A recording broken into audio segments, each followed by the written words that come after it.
Hello. Hey guys, how's it going? Welcome back to the channel. I've not got my green screen set up or anything, so excuse the mess behind me, but this is going to be an awesome show. It's all the family from the Anomalous Podcast Network. So let's bring them in. First of all, let's try and bring in Dan. Hello. I'm actually at Vinny's today. I drove up today. We're this weekend going up to Belaskin House, just near Loch Ness, to make a documentary about Aleister Crowley, or Crowley, depending on which side of the fence you're on. Yeah, so something a little bit different, guys. Just something fun, and this conversation is going to be fun. Let's bring in our next guest, Priscilla. How you doing, Priscilla? Hello, how is everyone? Good, yeah, good, thank you. Oh. Sorry, I'm looking at everyone's freaking out. Yeah, noticed that we didn't make it a secret we're in the same room. I could have sat over there and you guys would have saw me in the back and be like, oh my God, they're in the same room. Conspiracy. No, people would have been so mad though that you didn't tell them. They'd be like, we saw Dan back there. Let's not leave him waiting any longer. Please welcome Mr. Graham Rendell. Graham, how are you, man? Hi guys, good to see you both there having fun, sharing a bottle of wine. I think you're on the train tomorrow to Inverness, is that right? Yeah, we got like an 8-hour train journey. I know which train it'll be, and I'll probably could stand at Acklington Station, which is about 2 miles west of me, and I could wave to you when you went past. That would be amazing. That would be great. Yeah, I love that. So that would be so good. So we're actually waiting on Dave Partridge. He's in makeup apparently, still getting ready. So he can't get the flicks going. It's all good. It's all good.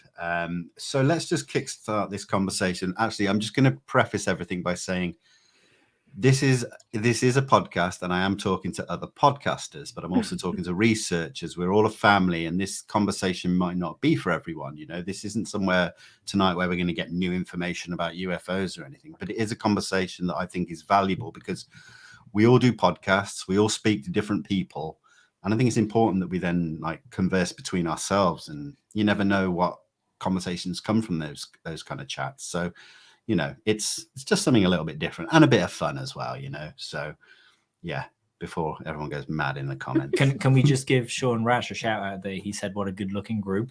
And, I think he's talking about you guys, but Sean, I see you. Good to see everyone here. So, listen, what I'm going to start off talking about is podcasts and what made you start. So, Priscilla, I'm going to start with you, if that's okay. Absolutely. So I just started because I found you guys, and I didn't have anybody to talk to in everyday life. I didn't finish school, so I'm not like a scientist like I was supposed to be. I ended up staying home with my kids, and it's not really like kid talk all the time to talk about this sort of stuff, and it's definitely not army wife talk most of the time. So I just wanted to talk to people, and what really fascinated me was you all who were already doing the work, and I wanted to know what drove interviewing the interviewer in a sense. But then I also have this passion for books. So I was like, hey, I really want to interview authors about anything strange, weird, and UFO, spiritual, paranormal, all that stuff. So that's why I started.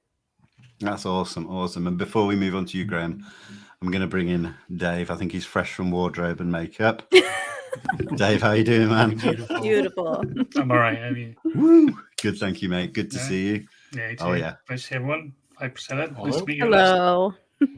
Oh, is this the first time you and Priscilla have met, Dave? Yeah. Mm-hmm. Yeah. Oh, amazing. Awkward first date. Yeah. At least you did your makeup, though. Yeah. Yeah, I heard you spend a lot of time, so it means a lot. I learned from Vinny. That's why. Hey, I just like sharing all the knowledge, So Graham and Dave together, because you host your show together, it's probably a little bit different for you guys because you don't have guests necessarily. But I guess the question is what made you start? But I think Andy just pressured you basically. But let's hear your take on it. Go on, Dave. You go first. Yeah, it was press ganged, more or less. Conscripted. No, he wanted to do something different. He wanted someone who could dive into the historical aspect of the subject. And, through conversations with Graham and myself on Andy's show, he kind of thought that us having a conversation together would be perfect for a perfect platform for the historical UFO files to come to fruition. Yeah, he'd sounded me out a couple of times before we sort of came up with an eventual idea, and then I think we discussed it over a coffee one day in his Starbucks that he frequents down in Newcastle. So we thrashed out a bit what was possible. I wasn't really sure to start with, to be honest, because I'm not entirely sure I'm a great fit for being a presenter. I'm more like, I feel more comfortable as being somebody who's being interviewed. So I don't know how that comes across when I'm sort of asking the questions or I'm talking about it, but it wasn't necessarily what I thought was my natural environment. So I was a bit hesitant, and I think I had looked beforehand to find there was any kind of vehicle I could use to become a podcaster, and I'd sort of resigned myself to the fact that no, I'm not cut out for this. But Andy sort of convinced me, and when he suggested that I do something with Dave, I thought, yeah, I'll leap at that, because it just sounded such a good idea, and it seems to have worked so far. So I'm really happy how it's turned out. Yeah, and I suppose it must be nice to have someone to bounce off, because I'm solo, and Priscilla, you're solo also. So Dan, let's hear from you, because you obviously work with Andy on That UFO podcast. So A little bit. what's it like having someone to bounce off? It's, you know what, it was a very natural, organic thing that it came about. Like all you guys are seeing is basically what Andy and I did anyway. And we connected before I went on the podcast with Andy, and before, the podcast became, successful. And yeah, we would just have conversations, just like kind of, I guess we will probably have after this tonight, and the ones we had in London, guys, when we met. And we just thought, you know what, should we just record these and put these out? And we started, and people responded well. And yeah, it's quite good, because Andy has a different perspective to me. He's more nuts and bolts, a bit more middle of the road, whereas I'm kind of quite into the woo side of things. So we balance each other out quite nicely, and neither of us take it personally. And yeah, it's just nice. Excellent. Now, unfortunately, and I saw a lot of comments the last couple of days saying, it's a shame Andy can't make it. But we have got a message from Andy. So Andy is computer generated. This is I'm going to bring that up before we. No one has that accent. Move on. Why can't I? That one. Select. Look at it. There he is. Right. I know him.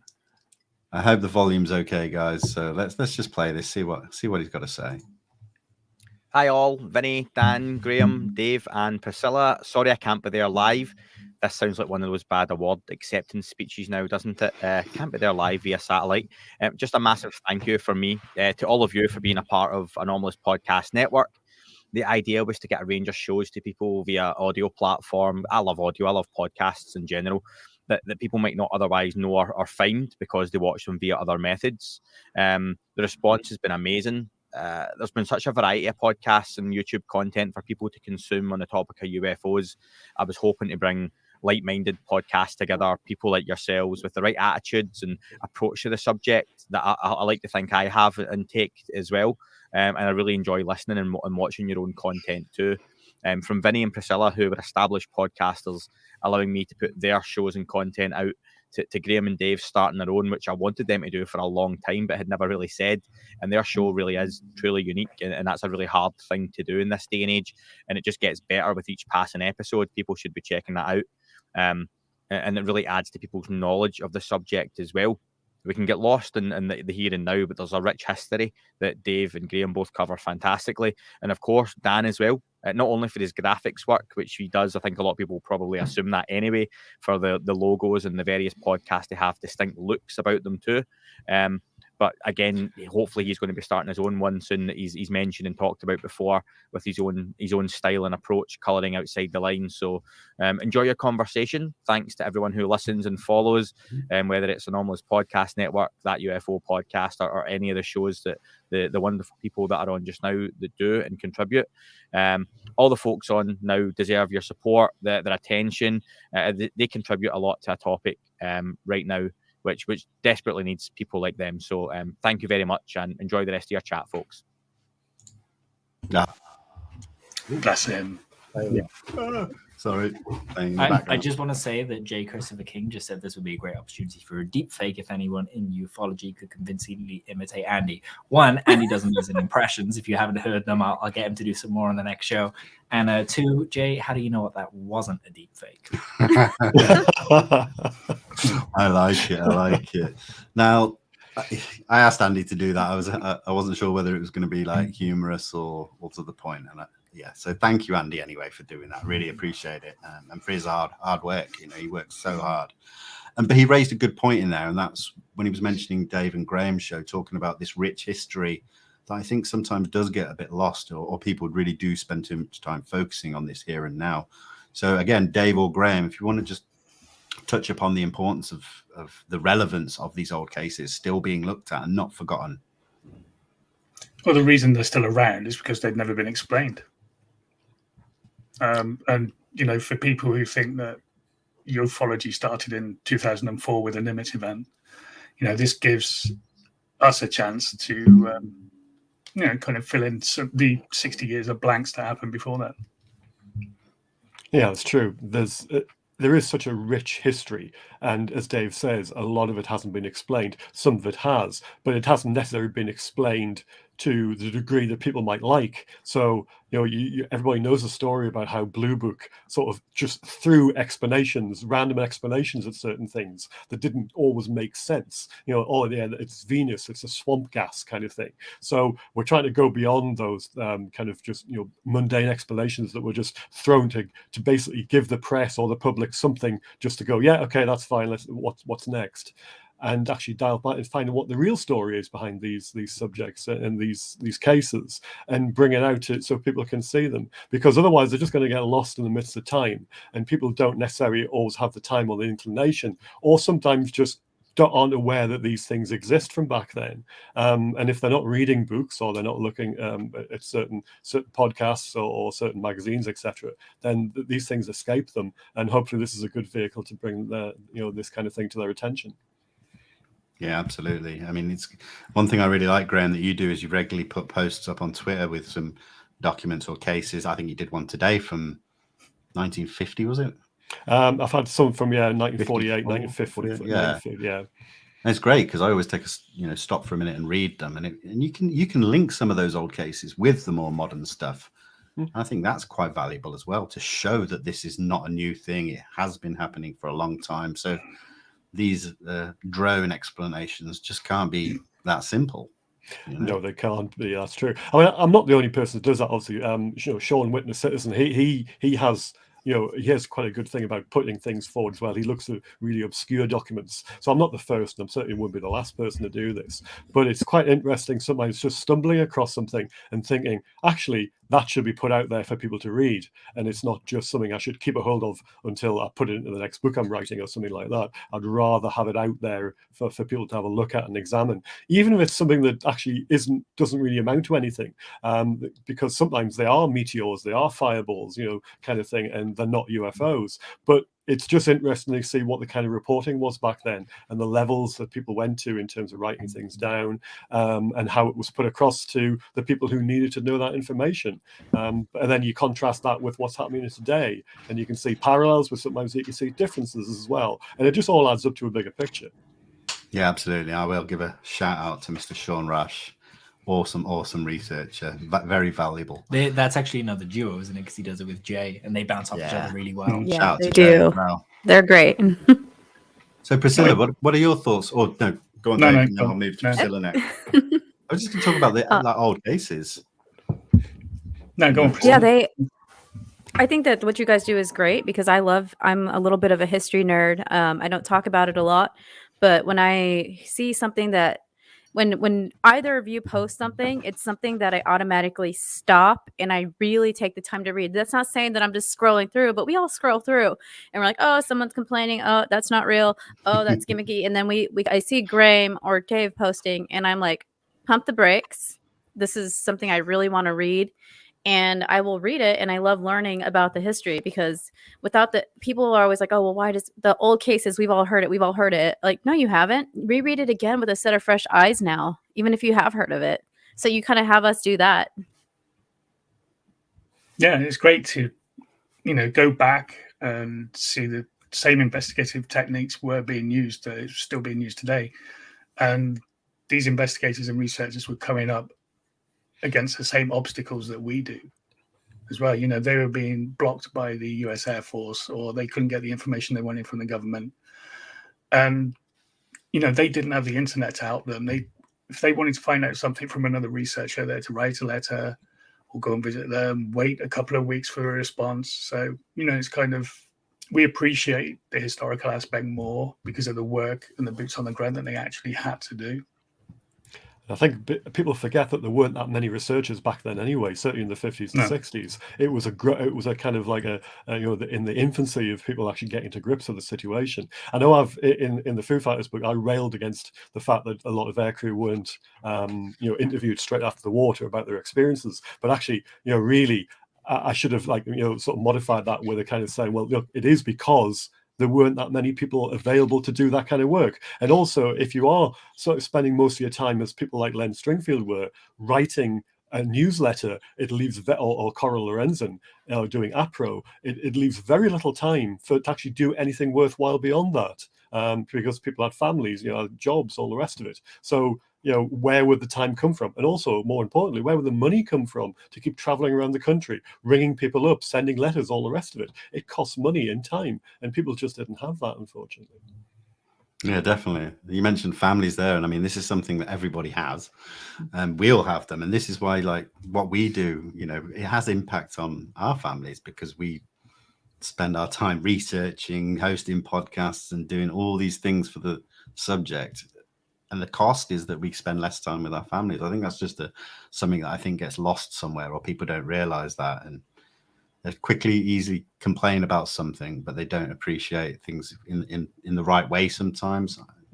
I don't want to focus on the negative. I just felt like I should mention that. And you're talking about these old cases and all of the documents and stuff that we had with Blue Book and stuff, and bringing it up to modern days. We've just seen these ORSAP documents, the DIA documents come out, and the mainstream media have jumped on it again. And I've certainly noticed a lot more interactions online because of that. So what do you guys think about these ORSAP DIA things? I'm just going to admit now that I haven't read any of it. That's okay. I've been busy. It's only been a few days. I think the one thing that stuck out for me is that we keep getting more and more information, but we still haven't, we still don't know all the nuances between ATIP and ORSAP, even with hundreds, thousands more documents. What do you think? Yeah. It's been really interesting seeing people dig into them. Sean and Jay have been digging into the DIRDs and all the documents. Adam Kehoe online as well has been looking at the sources for the documents themselves and finding that a lot of the data comes from MUFON. It's a lot to dig into, but it's almost like we're crowdsourcing the effort. And I've been really curious because obviously Dave and Graham are quite nuts and bolts, but Priscilla is quite, into the, I'll say the woo, and I don't mean to disparage. No, and absolutely not. But yeah, I wanted your thoughts, Priscilla, on it, because you obviously there are kind of things that we don't really understand about the body and the universe and so on and so forth. Right. And I wondered if it plugged into any of the things that you understand better than most. Yes.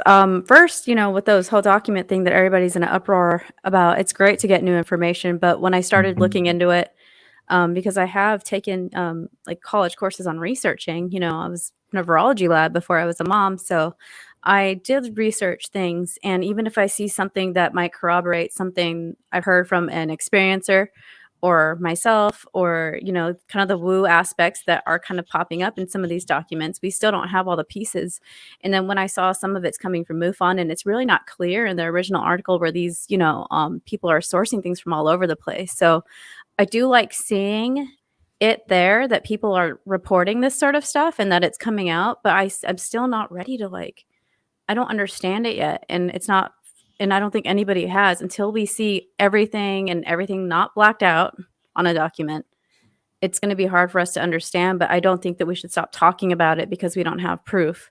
I think that when we see strange things on documents, like, the infamous slide 9, we need to continue to keep that as a point of research. Yeah, absolutely. I'm a bit like Dave. I haven't had the time to actually look through them all yet because there just seems to be so much of it. I think I want to wait a little bit while till the dust settles and then maybe have a bit more sort of a more sensible look at things. I'm actually writing at the moment, so I'm got most of my time sort of spent on that. But as far as I'm concerned, it just seems every time you have things like that, it throws up more questions than answers. And I think that's how the whole thing seems to be progressing at the moment. That might be a good thing, however, because it seems like we've got a lot of information coming through, and it just, it's throwing up these questions, but actually it's much more than we've had in the past. So really, we shouldn't be too ungrateful, and we shouldn't be too disappointed that we're not getting things handed to us on a plate. It's actually better than what it seemed to be 20 years ago, where people were just casting around for anything, and all the kind of weird and wonderful and wacky stuff was coming out, and nobody was really moving forward. Whereas now it seems to be we're having these kind of progressions. We're actually in sight of something that might be tangible, but it's still a bit of a slow and painful process. Yeah, definitely. I think one thing that's happened in the last few days with it all coming out so quickly is that we've had people like John Greenwald, Alejandro Rojas, Keith Basterfield, all getting ORSAP documents. Emma Parry as well. Yeah, I was going to say, then the Sun's getting these documents. It's like, wait, are these all different? Who's got what piece of this? And I guess you do need a bit of time to let it settle, to figure out what is there. And we should, after all of us, because Annie and I are going to do it during the breakdowns, we're going to pick like 4 or 5 dudes per breakdown and just jump into them and do a little summary. Yeah. Only a light one, just because it'll be interesting to see what's there. Absolutely. But for sure, at the moment, the prevailing notion seems to be that Susan Goff and the DoD has said that the program had nothing to do with the UAP, when actually digging into the dudes, even already, people are seeing that they have a lot to do with the UAP. Even if you have to read a little bit between the lines, these things are some really they contain really out there thinking. So for that statement to change from Chris Sherwood's statement of yes, it studied UAP to no, it didn't, it's kind of provable lie now. And you've got to wonder, at some point, in fact, give me a second, I can give you the number. 932 days ago, Susan Goff sent an email saying that all UAP inquiries are to come to her 932 days ago. That's how long we've been waiting for someone to go, hold on a second, you're not allowed to do this before. And now we can prove that she lied. And because of the legislation, we actually have a legal apparatus to pressure her with. So game on, Susan. Well, somebody needs to start the game, though, because we see this happen over and over where people are caught lying and they still, it'll be years before somebody actually holds them accountable. You lied to the world, not just the American public, but the world. And it's not okay.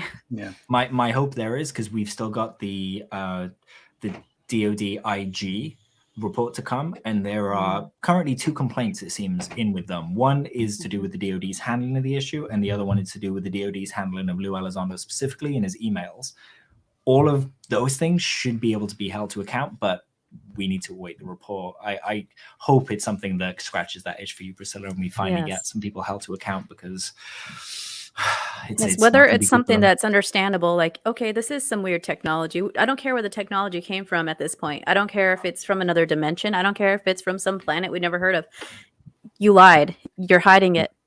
That's the bottom line. And I understand national security. My husband's military. Like, I want all of the military people of the world to be safe. I want people to be able to have their technology that they developed in a safe space. But a lot of this involves so much more than military related people. We've got civilians thinking that they're going crazy because they've witnessed something. We've got military people that have trained and aren't afraid to die, that are afraid because they don't understand it. So there's so many layers to this that we need to explore. And these are all the people we trust. On 9/11, Dave Fravor and his unit would have been the guys to respond to what was happening there. If we can trust them for that, how can we go, oh, it was a glare in your windshield? It doesn't. They're up there every day, and it's the same thing. And I always joke about my husband. And if something's happening, I'm like, dude, unless your eye's hanging out of your head, it's not an emergency to him. Yeah. And that's somebody that's everyday life. Can you imagine being in the air every day, and then somebody saying, oh, well, that was just Venus. Yeah, and you're talking about what I want to say, I can't say because it's not. I want to be like, it's pre-watershed, Priscilla. It's not 9 p.m. yet. No.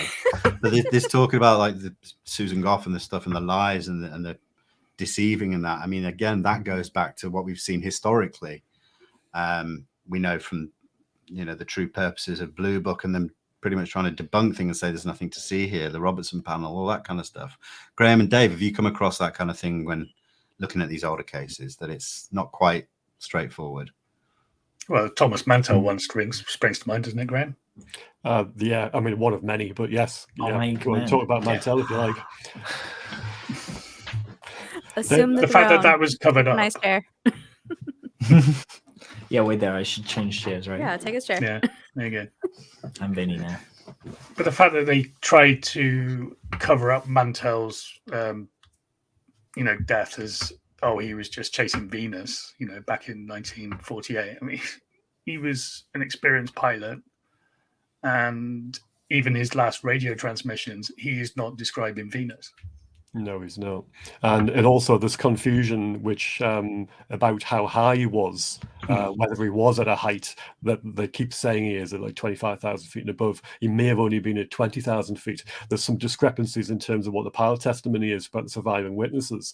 And it's almost a kind of, not necessarily a cover up about a UFO, but a cover up just about incompetence and just a general kind of, a malaise in the Air Force at the time about how they were trained and how they were flying together. So there's a whole lot of things wrapped up there. But then if you look at other cases throughout, kind of things I'm actually looking at the moment in terms of what I'm writing, right through this kind of period from about 48 through to about the mid 50s, you just see time after time after time that the Air Force either genuinely didn't know what was happening, and just came up with things that seemed to fit, and therefore, we'll use that because we've got nothing else.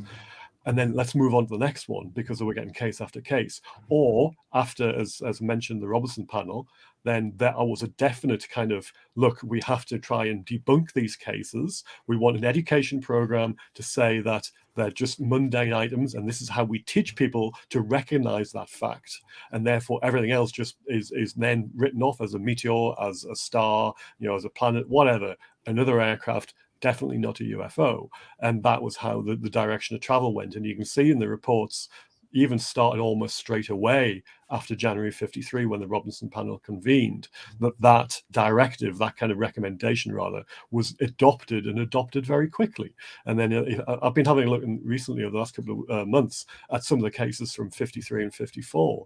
And you can see quite clearly that, they're just, these explanations just come out of the blue, even when the testimony from the pilots doesn't support what they came up with. It's, it must be Venus because it's in the general area, or Venus was visible that day. Yeah, but what they've said doesn't match anything. I mean, there's one about the Bowie airliner crew who saw 7 objects of Labrador over Labrador in June, at the end of June 1954, and there were 6 small objects and this bigger one in the middle that kept changing shape. And even though the 7 objects were parallel to the aircraft at all times, so it wasn't as if it was an aspect change. They weren't seeing it from slightly different directions as they sort of flew around it or anything like that. And yet this thing changed 3 times, different, distinct shapes. And what was the ATIC and Blue Book's estimation? It was Mars. I mean, it gets pretty close sometimes, right? Yeah. Wow. Yeah. This is Mars why I will love sneak about up our on show. you. I just set Graham up and then just watch him go. I've got a key in my back. Dave just winds it up and lets me go. I take a screenshot so I can freeze my screen, and then I go off and make a cup of tea.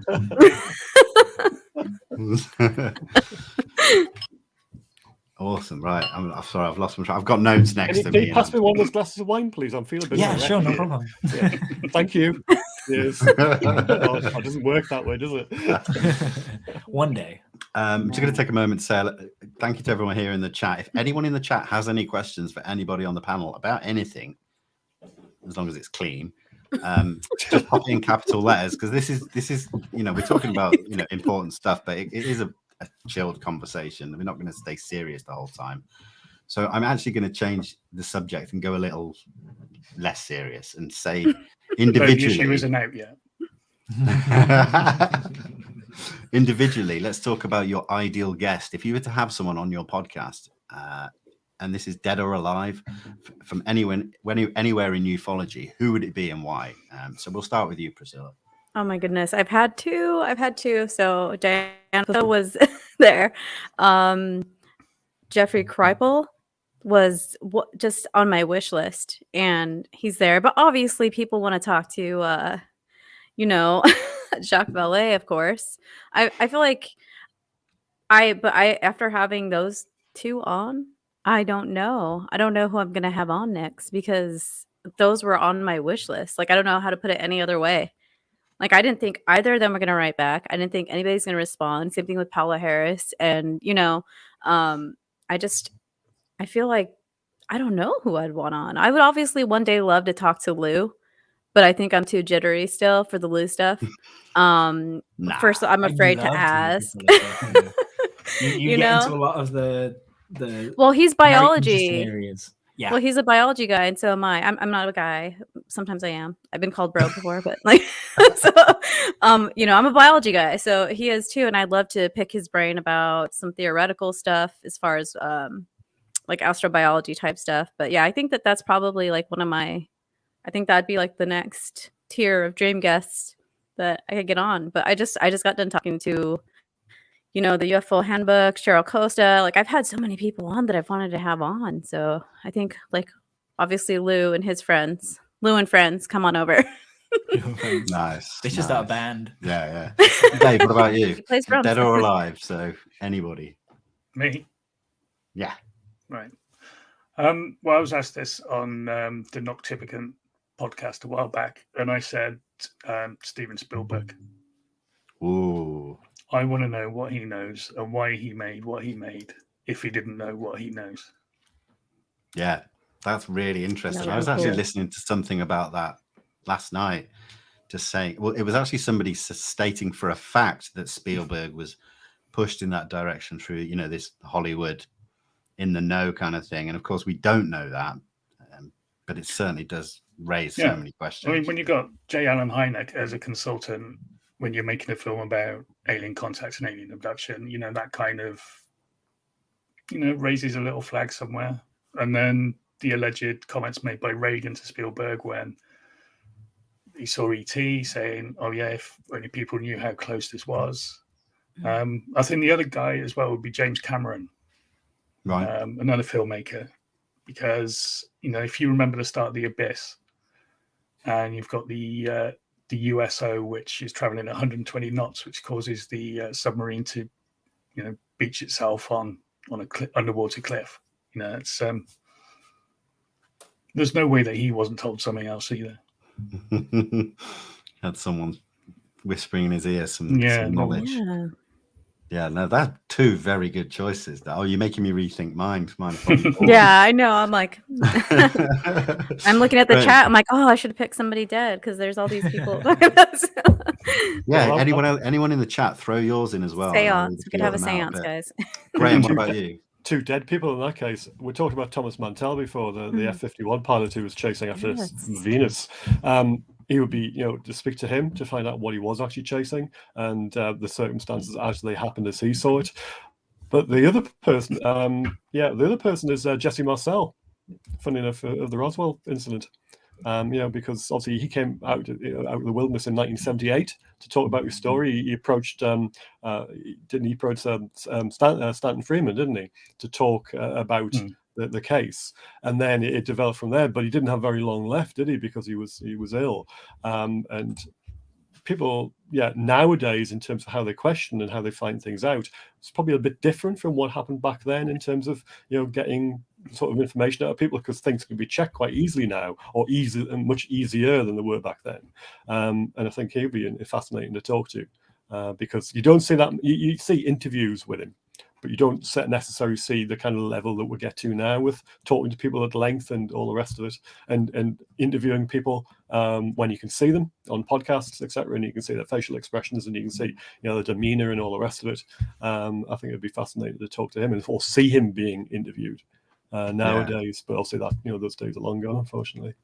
Yeah, great choices. Before I ask you, Dan, I'm just going to go through the chats. We've got Dan Aykroyd, John Mack, Frank Edwards. Who else we got? Coral Lorenzen, Len Stringfield, Dan Aykroyd again, Nikola Tesla. Oh, Benji took mine. There He you was go. one of mine. Oh. I'll pick a different one. I saw that. Yeah. I'll jump. Mine are pretty boring because mine would be someone that's involved in like the UAP task force.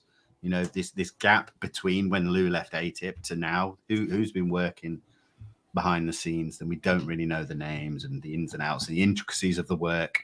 So I'd like to speak to somebody there, but then also someone like Marco Rubio. Mine are boring. The senators. I want to know what they talk about in the Senate and in the Congress and that behind the scenes in those corridors when the UAP conversation comes up. So mine might be pretty boring, but I'm just being honest. So nice. I've got a few, and because I haven't started the podcast yet, some of these areas can be filled. So I'd love to speak to a devout Thalamite. That's someone who is into essentially what Crowley created. Nice. I think that would be really interesting to talk about all of that stuff, plus Jack Parsons and the JPL, NASA, and how they created the rocket designs. I think that would be really interesting. Probably Tim Taylor, if only to get him to tell me how to stop drinking coffee so I can focus on the protocols. Right. Walt Disney would be one. Oh, I think that would be super interesting, even if it was just for the creative stuff. Who knows? We might be able to unfreeze him and get him on my podcast. And Kennedy, I think he would be a very interesting guest. Again, outside of UAP stuff and UFO stuff. I don't want to anger anyone. Which one? Which one? Which one? An identified transmedium object, so UTO. Oh, getting wild. Yeah, getting wild here. No, which Kennedy? Which Kennedy? Oh, you know the one. JFK. the one that accidentally ingested a magic bullet. Several. Yeah, about Marilyn as well. I was gonna say you'd have to have Marilyn too. That would be interesting. I'd love to talk to Marilyn again for other reasons than UAP. I think it's really interesting that she created a persona. And actors creating personas I find fascinating. And if you're not sure what I mean, go have a look at Jim Carrey and where he is now and listen to he did a commencement speech. He's very spiritualist and he's kind of lost his sense of who he is. And that makes a lot of sense to me because he's in the public limelight and psychologically he probably he doesn't know where the line is between his performance and his actual self. And he's become very introspective and probably Jungian. So I think he would be super interesting to speak to too as well. He would be interesting because of that. It's like, did he forget who he was or is he remembering who he actually is? And do you know what I mean? Love that question. And the thing is about him as well is like looking at Crowley and Jack Parsons and all these other people. Some people kind of lose themselves to spirituality. And if you want a good example of that, look at Jared Leto of 30 Seconds to Mars. He's a very spiritual person, but he's very selfish. He's not kind of remembering that, supposedly love is the law and that's what you're meant to walk with. Whereas Jim Carrey, I find a very empathetic person and he just wants to protect other people's experiences that they have in life. And I think that's really beautiful. So I'd love to kind of prop him up and talk to him about that stuff. Let's get him on Dan's show, guys. Let's start. It's amazing. A few more from the chat. We've got Sean's coming up with some dream panels here. Can I add one more? Of course you can. I would love to speak to Lou's wife. Oh my gosh. I think that would be such an interesting conversation. Oh, it would be so personal though. Like think about all the behind the scenes stuff. Yeah. I think maybe I'll get to speak to Jen privately one day, but she's an absolute rock of a person. I mean, she must be to support Lou and what he's doing and to be the guy to be the person that he comes home to unload all of this stuff. Yeah. I think that's an incredible story waiting to be told. Absolutely. If she ever wants to tell it. That is a good one, yeah. So sorry, Sean in the chat saying Frank Edwards and Ross Coulthard, like a dream. Ross. Like this mixing up the eras and stuff like that. Yeah, definitely. That's amazing. J. Allen Hynek is a great one. Betty and Barney Hill. One show, Elizondo and Kehoe. I like it. I like what Sean's doing here. John Lennon. You know what? Absolutely. Has a great series of articles on John Lennon's UFO experiences. I recommend. I think they're on Medium, so just Google John Lennon Medium Bryce Zabel, and he's the guy that directed Dark Skies. If you're not sure, and he's got an upcoming Betty and Barney Hill show, which should be amazing. But yeah, have a look and. Yeah, he wrote so many brilliant people, right, have experiences. David Bowie is another one who had, an amazing experience, an amazing artist, and just an amazing worldview before a lot of people had that worldview, like especially on people being prejudiced against who they put on TV as far as their color of their skin goes. Yeah. Like David Bowie was ahead of all that. And when MTV was still like when they started. So it's interesting, these people that have had not just UFO experiences, but any metaphysical experience at an early age or anywhere in their life creates this like insane opening of creativity or knowledge. It doesn't even have to be creative. It could just be like just knowledge, like what Graham does, you know? Yeah. Yorne says, how about Eisenhower? We can also find out whether you actually go to the dentist. I think we'd have to torture the info out of Eisenhower. I'm not sure we can put that on the podcast. Tooth pliers. That's a really good one. I like this one. Jay says, whoever is the Nordic running Mount Shasta these days. Oh, and Anne wrote that we're not afraid of the gin. If you can find a gin, I would happily host a gin on my podcast. Well, Sean's going on fire. Helen Coulter and Brennan. He's going deep. He's going James I McDonald. know. God. Ingo Swan. There's a great one. So Ingo you Swan guys, is fascinating. I love it. I love this. So keeping in this kind of mellow vein, recently here in the UK, we had UFO Week on Blaze TV, throwing a load of documentaries that have, been out for a while, a couple of sort of newer ones. So if anybody now was sort of approached by a friend or a relative that sort of said, what should I look at? Where should I start? Without saying the phenomenon, because that's kind of the one we all say. What would you guys say, or, what's a bit, what's appropriate, do you think? Well, without saying the phenomenon, and especially not saying it in the style of the Muppet song Phenomena. That one, yeah. The Westall 66 documentary. You two just froze. Sorry. The Westall 66 documentary was really, really good. It's so in depth, and but it takes its time as well. It's not just throwing thing after thing after thing at you. It actually just lets you. It just builds up and builds up, and it's very atmospheric and very knowledgeable how it comes across, and just sort of digs into the case. I was absolutely fascinated when I saw it first time around. I've seen it a couple of times afterwards. I've just rewatched it because it's just so fascinating. So I encourage people to watch that if they haven't seen it already.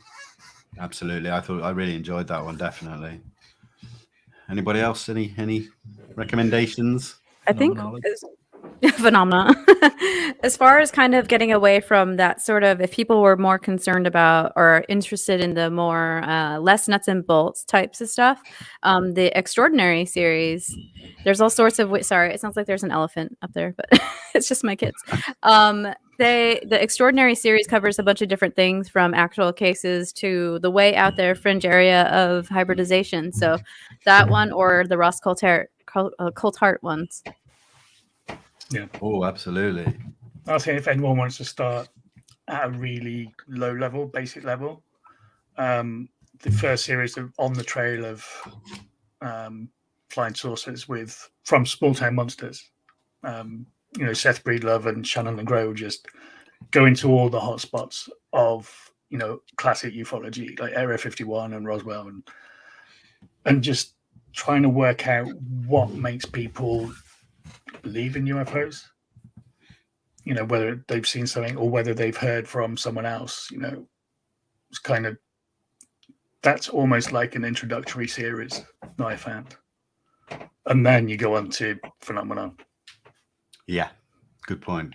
I'll say what Dan started to say, which is Phenomenology, which is the one that we've just finished filming. Of course, I'm going to be biased, but I think people will be surprised at how that turns out. One thing that I think is hopefully going to be interesting is when the Tear in the Sky releases, there is going to be some scientific peer-reviewed data apparently coming out at the same time. And I quite like the idea of a documentary that has data and stuff for the science and academia to look at the same time. That's something we've not really seen before. So I think that could potentially be pretty good. What do you think? Yeah, that would be awesome. I know with Phenomenology, there should be some things dropped at the same time as the episode drops. So that'll be real interesting to see that.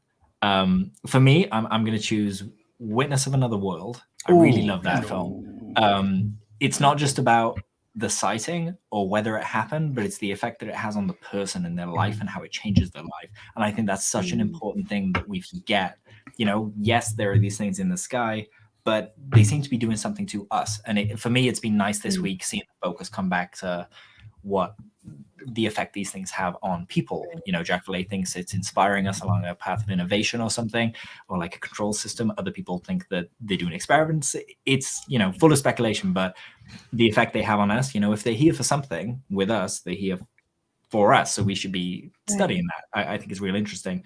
The other thing that I think people should watch, and only because you guys have kind of covered the bases on the entry points, I'm going to throw in Third Eye Spies and Men Who Stare at Ghosts, just because this side of the phenomena is such an important part of it, and it's ahead of us, and we're almost starting to address it now. But it's the weirder stuff, like, I don't want to say psychic, but you know, the essentially psychic spies the Americans used, and Project Gateway or Stargate, and all the things the Monroe Institute do with remote viewing. I think they're really interesting resources that are going to come into play a little bit more as we walk down this path. So I think if you want to get a little bit ahead of where this is going, have a look at that stuff, and I think you'll be solid. Good choices. It's a nice variation there, definitely.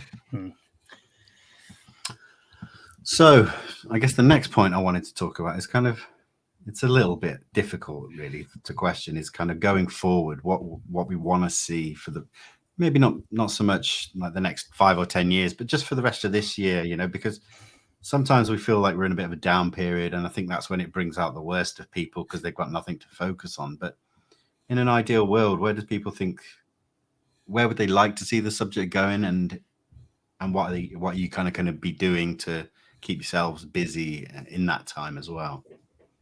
That's for anybody who wants to chime in. I'll chime in. I obviously want to see more governments and their agencies getting involved on a serious level. And I want to see more progression in the United States government.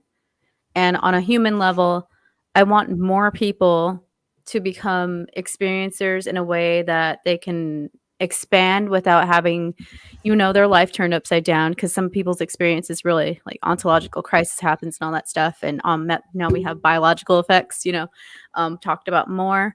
But I do think that the people need to be talked about more, and I would love to see more people take that up, kind of like what Jay is doing with Experiencer Group, to for everyday people, because there's more of us than there are professional people. And I get why people want to look at military personnel and credible witnesses. I get that. But at the same time, I've met so many people that have had their lives turned upside down by just seeing a light in the sky that they could not explain. So, or the fact that the government has mentioned it, like in a serious way, this is freaking people out. So I think that there needs to be more people holding space. And that's where I would love for everything to go. I think that the government stuff and the nuts and bolts stuff is being taken care of, but we need to take care of people as well. Yeah. It's been a long time coming. I'd like to see the UK government sort of reach somewhere even halfway towards what the American government are sort of currently sort of, you know, grappling with, is to overturn this, there's something of 50 years and nothing of defense significance kind of mantra that they keep coming up with. So I'd like to see a more recognition that actually there's a, you know, something out there that is tangible, is real, and needs explaining, rather than just this, you know, cozy little dismissal of, there's nothing to see here, move on. So that's the kind of thing I'd love to see in the next year. I'm not sure it's going to happen, unfortunately. And how I deal with this kind of downtime, I write. You know, that's what I do. I dig out the old cases. I try and find parallels between the old and the new, and just maybe a way of putting these into the public realm in case people haven't seen them before, and maybe just offering a little, you know, few nuggets of information along the way for people just to add to what they already know, or if they already know about what I'm writing, then just maybe reinforce that knowledge. Yeah. Dave, what about you? What do you focus on? Well, I agree with Graham, and the UK government does have to start acknowledging this, because they're looking pretty ridiculous at the moment. I mean, they look ridiculous anyway, because we got a complete circus of buffoons in charge. But it's not just the government that needs to acknowledge this as well. It's our military and our departments. You know, the MOD needs to say, look, all right, we had it, we've moved it elsewhere, good luck finding it, but it is elsewhere and we are still looking at it. And you know what, as soon as I get this last mag out, I'm just going to chill out for a bit, 6 months, write a book. I think 6 months to write a book could be pretty good. You know, I know Graham will turn his nose up at that, say I could get 3 out in that time, but... No. Any? Get me all excited. I'm yeah. excited for you. Yeah, so can you give us a clue on where your direction would go with the book? Yeah, I posted the synopsis on Twitter the other day. Oh, You'll have to look I back. missed it. I did see it. It's fiction, truth through fiction. That's good though. We need it's a some good good. vehicle. I was try off and Twitter, so I find missed it. I'll try and find it and post it in the description of this. That's a challenge for me because it was No. brilliant. It was brilliant. Dan, I think you had some talking points, didn't you? Yeah, I just wanted to ask each of you a question, if that's okay, because Yeah. you're all kind of really well versed in certain things, and yeah, I just wanted to be specific. So, Priscilla, based on your background, like there's a little crossover with what Lou studied when he was coming through his college and virology and stuff like that. And I just wanted to throw the question out there of what do you think of the idea that viruses are another form of life? Well, that was actually what I wanted to study. I aced my virology class. I had virology internship. I was doing genome libraries for certain viruses that my mentor was studying. And there is a lot of people kind of take what they see, like Lou mentioned that viruses have RNA. And we all have RNA, but it's also important to say that there's different types of RNA viruses, single strand, double strand, and the same thing with DNA viruses. Single strand, double strand, they get weird. My mentor believed they were alive because, what we consider life is things that sort of metabolize, respond to their environment, change over time, consume, and they kind of like hijack our cells, so that might be their way of consumption through us, which is interesting. So we need to realize, like, at the basic form what life actually is, because even our mitochondria has its own DNA. So, I mean, basically the thought behind that is that something ate a mitochondria and here we are. So, and that's a very dumbed down version, of course. But yeah, I think that people need to realize that life might come in different ways, and that we need to look at other ways that other building blocks may combine, and get it out of our head that something something we might see that's alien or extraterrestrial might not actually be that different from us on a building block level, because there are only so many elements that can create life, right? And we learned it as sponge, right? Hydrogen, sulfur, phosphorus. That's like the acronym to remember them. So we need to look for more things. And I know there are people studying like, silicon is a possibility and all that. But yeah, I just think that people need to broaden their definition of life. And especially with the virus, we don't know if it's sentient or not, or if it's just some machine just doing what it's doing because of a chemical process. But I think that I'm on the leaning towards the side that they're alive because they change so much. And we even have our genome has a certain percentage of virus DNA in it. That's great. Amazing answer. It's really intriguing, isn't it? Like life as we know it and life as we don't. Yeah. I put that in when I wrote a paper on it, and I was like, they're kind of like weird little aliens, and my professor loved it. You wrote a paper on it? Would you be able to share that? I wrote a paper on Ebola for undergrad, and yeah, I could try and find it. I don't know if I still have it. It's on my old Mac. Like, it's on the old Mac that's like this big still. Like, so, but yeah, if I find it, I'll send it your way, because his commentary on it was like, that's a weird way of looking at it, but I like it. So yeah, it's interesting, isn't it? Cool. They're very interesting. Answer. Thank you so much, Priscilla. I like how you said you dumbed it down a bit, and a lot of it still went over my head. Next one is for Graham. I know Graham spent a lot of time looking at historical cases, and it's been everything from like meteors to, just balls of light to discs and to yada yada, so on and so forth.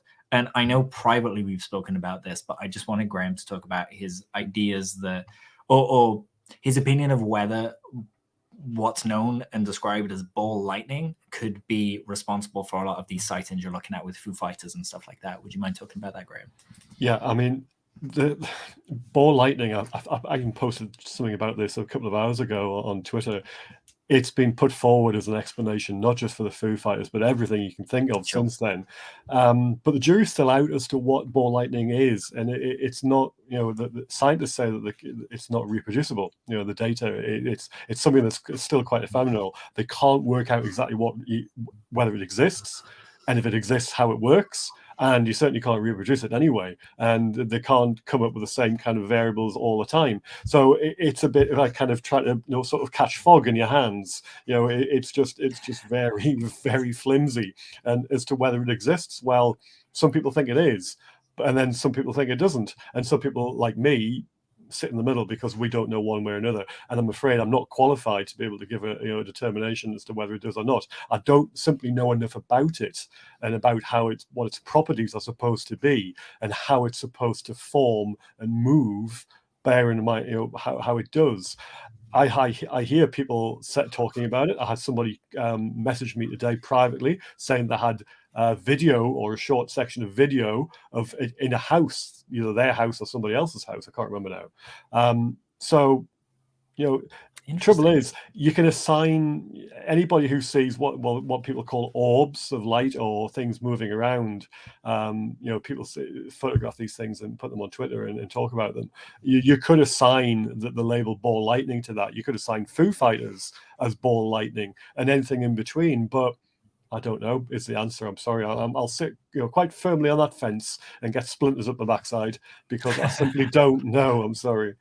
No, this is what I love about you, and same for everyone here actually, is we're all willing to say I don't know. And I think most of the problems of the world, we'd be able to at least identify the problem if people were willing to say I don't know.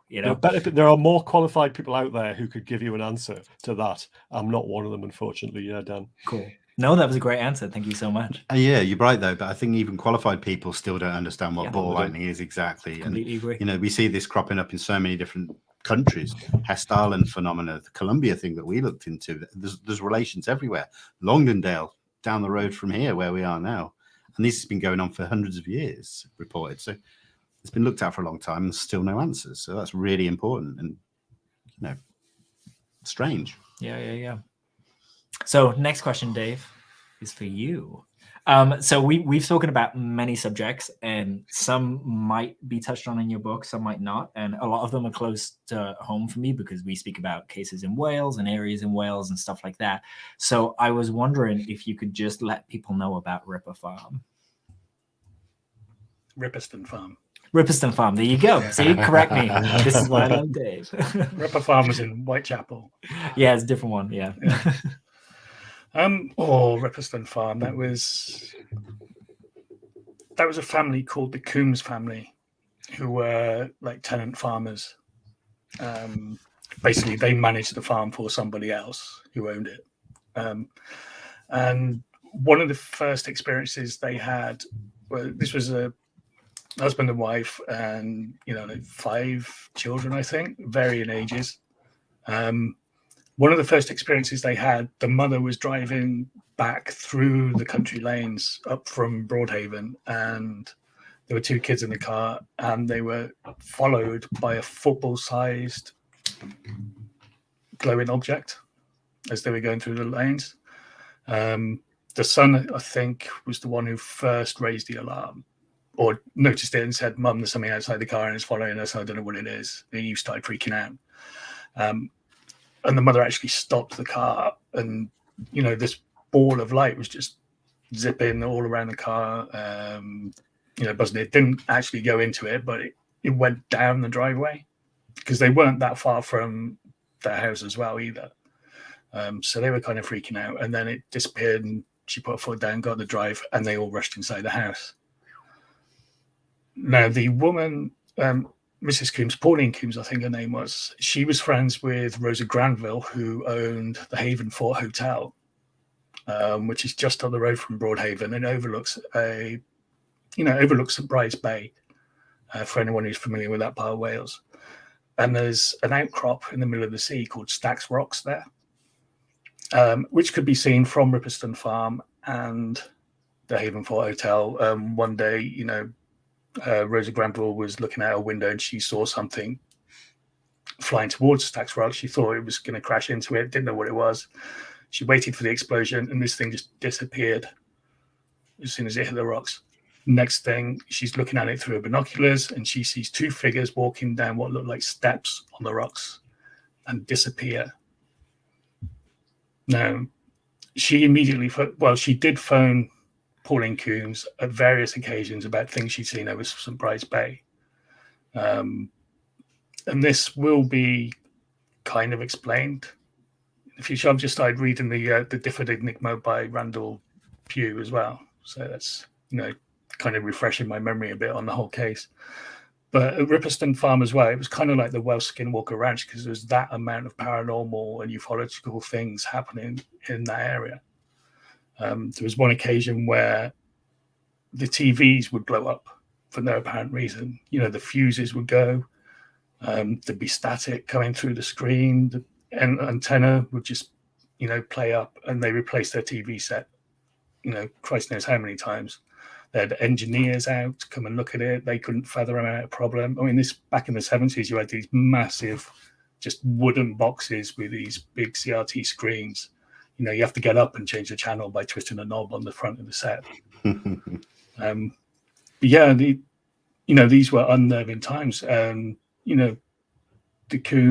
Mrs. Coombs' parents actually experienced things on that farm as well, and they weren't too happy that their daughter was being involved with this. So they were trying to convince her to, go and stay with them. And a couple of the kids actually did go and stay with their grandparents at some time, because it was just all freaking them out so much. There was bovine location, as we've heard of, at Skinwalker Ranch. What else was there? There you go. Yeah, that's one of the better books. That's one of the early ones that has the stories in, isn't it, Dave? Yeah, it was. I mean, Peter Paget, before he went completely cuckoo and claimed he worked for GCHQ a few years ago, he was actually living in Warminster and was part of the Warminster UFO groups at the time in the late 70s. And he was asked by, I think it was the Sun newspaper, to go over to Broadhaven and check out what all these flying saucer reports were. And the Welsh Triangle was the result of that book. So and this is the 70s, right? Yes, from 74 to 78. The Broadhaven Primary School landing was February 78. Yeah, because I think a lot. What I've noticed when I've mentioned the Welsh Triangle is people assume it's a single case involving a triangle. It's not. It's an area, that sits within the triangle. I mean, Milford Haven in the south, and then you got, St David's, Broadhaven, and then up towards Aberystwyth as well. That whole area, it was a big mining and farming community as well. So, there have been theories that sometimes UFOs are seen around mining areas, depending on the geology of the area. I mean, going back to Ripperston Farm as well, there was a figure seen outside the window by Pauline Coombs one night as they were watching TV with her husband, and this was later all half explained away by the local police, because this guy came forward, I think in the 90s, that said he'd got hold of a load of firefighting equipment or asbestos proof equipment, which was all silver, and he'd heard about all these flying saucer reports, so he decided to make a little bit prank a few people, but it didn't explain what else was going on, whether he was that figure that was seen outside the window. It was a bit mad. But there were reports of men in black as well, mysterious figures turning up in big silver Rolls Royces that made no noise as it drove across the gravel. It's totally strange, and I recommend anyone to get The Uninvited. I can't remember who wrote it now, but it's like a semi-fictional books that looks at what was going on at the time, especially on Ripperston Farm. Wow, that is fascinating. I think that was written 78 or 79, I think. I love those cases where it's not a case; it's a load of different events. Yeah, right. I mean, you had the U.S. Oceanographic research site as well, which was just on the road from RAF Brody. Brody or Bawdry? Brody. Yeah. And they saw lights over RAF Brody as well, and they set up an investigation. Didn't really, couldn't really explain anything. and that was one of the files I got from the National Archives last time, which I didn't get to. Oh. So next time I go back, I'm going to, look at that one first. Nice. Yeah, I feel we definitely need a trip back. Yeah, I feel definitely. even since we last went, I kind of went in a bit blind, and now I think if I go back, I can be a lot more specific about what I actually want. Yeah, but it's a learning process, isn't it? It is. So. I have a question for you as well, Dave. That was great, and for all of you, that was a really great example of exactly why the community loves you. Just unexpected answers or wealth of knowledge, and especially just knowing the RAF base names and bouncing it back and forth between you. You take that for granted, but honestly, so many people wouldn't do that. They would just do the wrong thing and not check. So, thank you for all the work you do. But I need disclosure, bro. Though, can you come in? So you guys have met Disclosure Bro on Instagram, but you might not have seen him here. So the question that I have for both Vinny and his twin brother is, how does it feel to be part of the first human cloning program? I mean, I don't really know how to answer that. I want them to leave the screen and then switch. Or oh no, you've got the tattoo on your neck. Never mind. This is how we tell the difference. Put some scarves on. That's how the mom told the difference. Vinny's had that since he was a baby, actually. He's just here moderating on his iPad. So shout out. He's always here. Shout out to all the moderators and that. That's awesome. Well, listen, guys, before we finish, let's just go around and say like what you've got coming up next on your podcast, whether it be a guest or a case with Dave and Graham. So, Priscilla, what have you got coming up? I'm gonna look that way I don't mess this up because I have a feeling that I'm gonna mess it up. So I have the gentleman from Lucius Labs coming on April 13th, and he does a lot of research with physics and consciousness. He's a really interesting person, and if you watch his YouTube, it'll definitely make you think. And I'm gonna have him on. I'm working through his book that he sent me. It's very there's a lot of physics in it, so if you do read his work, then just be ready for that. But I'm going to have him on. I think it's going to be super cool to talk to somebody that's actually really studying that from a physics standpoint, that actually understands physics. No, that's amazing. Graham and Dave, what have you got coming up on your next episode? We're going to do the Battle of Los Angeles. Nice. I think, yeah. It depends if Graham's moving house or packing books or. Well, most of my house. This is the neatest part of the house at the moment. The rest of it's in complete turmoil because we're sort of planning to move to Scotland in the near future. So, it's we discussed, didn't we, that we'd do Battle of Los Angeles and maybe throw something else in that might be, sort of not associated, but some same kind of area of time. But also, you were going to talk about the Shaver mysteries at some stage as well, weren't you? That's another one you've got lined up. Well, you were so enamored with the Maury Island. Yeah, Maury Island. Yeah. Oh no, incredulous. I think the word was incredulous. Yeah. Well, this one you're going to leave your jaw on the floor. I can't relate. But yeah, we've got plans to tackle Jack Parsons, Tesla, maybe. The good thing is about the show, though, Antarctica. Don't do that. Oh, better on page 211. Oh no.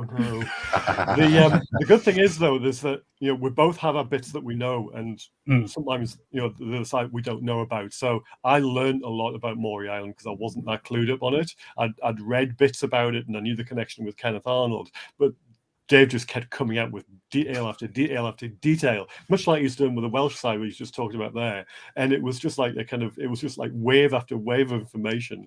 And I was surfing these waves of kind of incredulity, just going, what? There's more? And then every new bit of information was just like more bonkers than the last bit. I always got the bit where just stop. I was crying at one point. I was, yeah.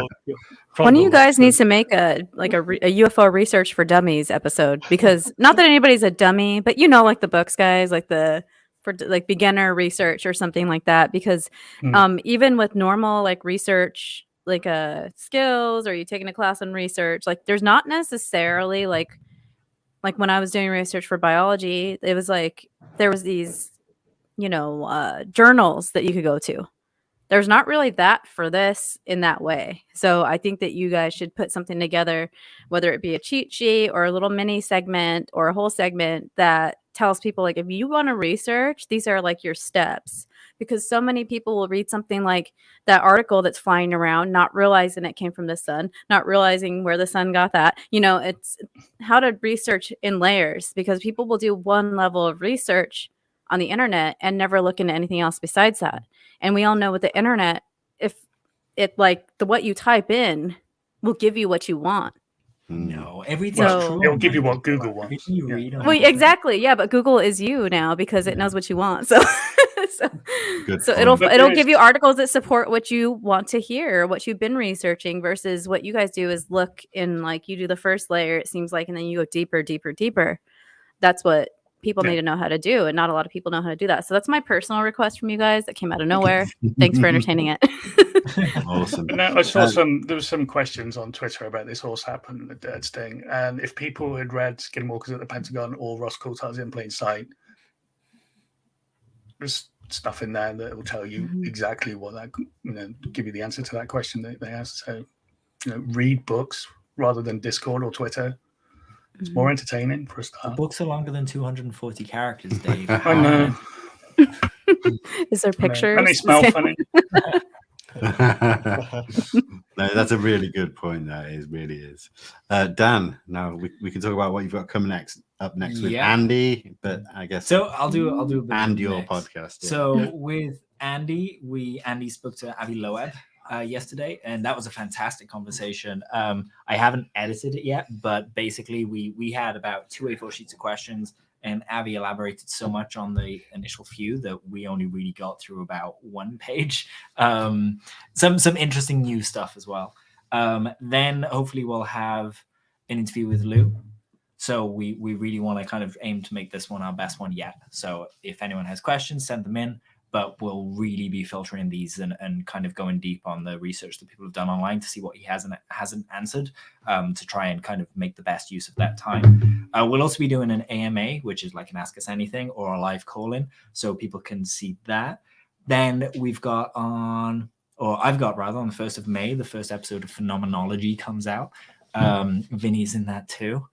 So you'll see us kind of out boots on the ground investigating a lot of things. I don't want to spoil it, but around the same time, we'll also be doing, after every episode, we'll be doing a kind of a live, because we'll be watching it live with you for the first time.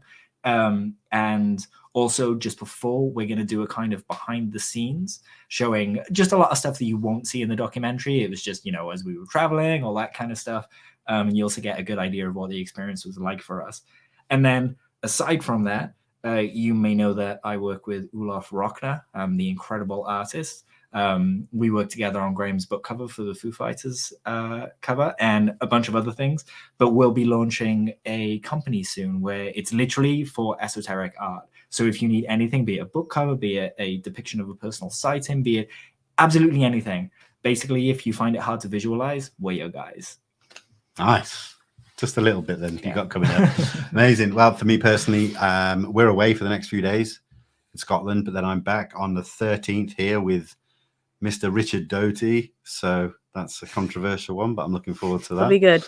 I've got lots of other guests coming up. My diaries, I need to sort my diary out. I know I've got Dr. David Clark's coming back on with, we're going to be talking about a couple of UK cases from the 50s now, with some actual pilot testimony interviews that David did with the pilots before they passed away. And these interviews have never been heard. So we're going to play some of those, and David's going to go over the cases. Yeah, I've got lots of other things coming up, but just subscribe here and follow me and everyone here on this panel across all the social medias. All the links are in the description below for everything. So yeah, guys, thank you so much for an amazing conversation. I really appreciate it. I really do. It was great. Thank you. Thanks. Thank you. One day we'll all get to do this in the pub together. You included. Yes. We'll Yep. come your way. Okay. Well, I have no problem. I mean, I will make it happen, guys. Even if it's like family vacation. Sure thing. Yeah, definitely. Hey, Well, I'm listen, sure the guys. family wants to go to England. So we'll... Hey, Yeah, we got you've like got to come and do the tour. castles and Not- stuff. Yeah. It's great meeting gotta you, give us- Dave. Yeah, you too. Oh yeah, forget this is new Yeah. connections. You just assume that everybody knows everybody. Yeah. I get feel lost. like I know him, but this is the first time Yeah. I met him. So Nah, that's awesome. Massive shout out to everybody here in the live chat, everybody that watches this on YouTube after the fact, everybody that listens to this across all the different podcast platforms through the Anomalous Podcast Network. Big shout out to Andy McGrillen. We love you, bro. And yeah, for now, guys, we will all see you later. Take care. Goodbye.